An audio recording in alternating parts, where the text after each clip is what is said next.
اعتراض اور سامنے آیا. ایک صاحب نے لکھ کر کے دیا, اس پر ہم بعد میں بحث کریں گے, اعتراض کو نقل کرتا ہوں کہ آپ نے کہا کہ علم کی دو قسمیں ہیں, علم نافع, علم غیر نافع, اور بحث وہیں تمام کر دی. بحث تمام نہیں ہوئی تھی, بحث نامکمل تھی. ہم نے سمجھا تھا کہ آپ سمجھ گئے ہوں گے, لیکن آپ سمجھے نہیں اور تہمت مجھ پر ڈال دی. اب ایسے لوگوں کے بارے میں حافظ شیرازی کا یہ شعر ہی پڑھ سکتا ہوں نا. اچھا کہا اس نے, کیا کہتا ہے حسد, کیا کہتا ہے, کہتا ہے کہ خواب بیدارہ و بستی آنکھ ہز نقش خیال.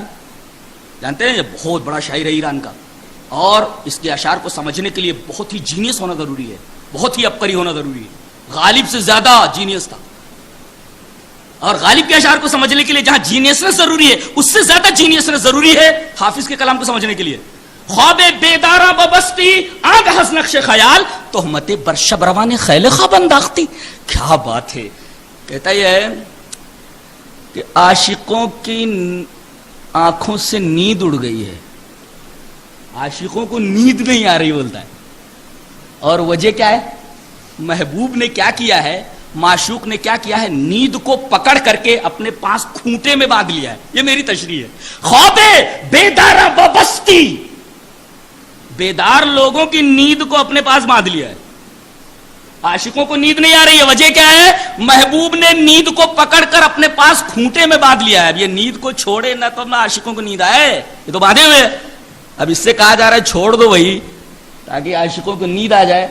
کہتا ایسا نہیں ہے, مسئلہ کچھ دوسرا ہے. بولتا ہے آگے ہز نقش خیال, تہمت برشب روان خیل خواب انداختی. معشوق یہ کہتا ہے کہ یہ الزام میرے اوپر غلط ہے, تہمت غلط ہے, اس لیے نیند نہیں آ رہی تمہیں, اس لیے کہ نیند کے لشکر کے ڈاکو اپنے حملے میں ناکام رہے ہیں, اس وجہ سے نیند نہیں آ رہی. کیا بات کہتا ہے. خواب بیدارہ ببستی آنگھ ہز نقش خیال, تہمت برشب روان خیل خواب انداختی. تو بتائیے کہ میتھمیٹکس پڑھنا ثواب ہے یا ثواب نہیں ہے, یہ سوال تھا. میتھمیٹکس پڑھنا, حساب پڑھنا, یہ باعث ثواب ہے یا اس میں ثواب نہیں ہے؟ جواب, میں ایک حدیث پاک سمجھنا چاہتا ہوں, حدیث پڑھتا ہوں.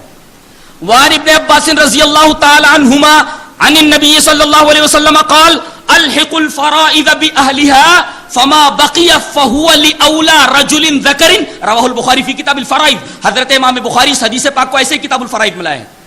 حضرت ابن عباس رضی اللہ تعالی عنہما فرماتے ہیں کہ نبی کریم صلی اللہ علیہ وسلم نے ارشاد فرمایا کہ ذوی الفروض کو ترکے کا حصہ دے دو. ذوی الفروض جانتے ہیں کس کو کہتے ہیں؟